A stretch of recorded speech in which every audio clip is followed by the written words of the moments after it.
Tactique des tranches de salami pour la censure Internet concernant le vote suisse du 10 juin 2018. À une époque où les médias de masse sont manifestement tous synchronisés, un Internet libre et non censuré semble être un caillou dans la chaussure des tireurs de ficelle de l'élite politique en arrière-plan. Des contre-mesures sont déjà en cours, par exemple par le biais de la loi sur les réseaux sociaux adoptée en Allemagne en 2017. Les grands médias sociaux tels que Facebook et autres sont obligés de supprimer immédiatement les messages signalés par les agences de surveillance au risque de devoir payer des amendes de plusieurs millions.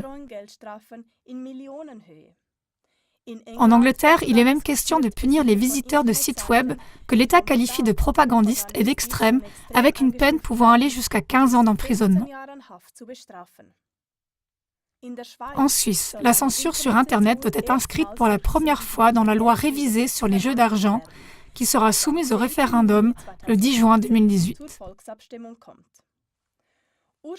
À l'origine, cette loi visait à améliorer la protection des joueurs, la protection contre le blanchiment d'argent et contre la concurrence déloyale. Le Parlement a maintenant décidé que seuls les casinos suisses peuvent proposer leurs jeux en ligne.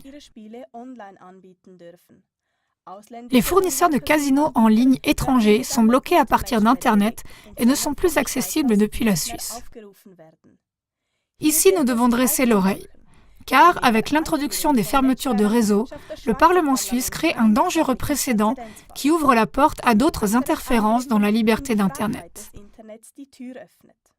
Selon la tactique des tranches de salami, cela pourrait bien créer un précédent menaçant d'exclure d'Internet toute concurrence indésirable dans quelque domaine que ce soit. Cela revient à une intervention dans la liberté des affaires et de l'information qu'il ne faut pas sous-estimer. Quiconque ne veut pas créer un précédent pour la censure sur Internet mettra donc un non dans l'urne de 10 juin lorsqu'on lui demandera si la nouvelle loi sur les jeux d'argent devrait être adoptée. Ein Nein in die Urne.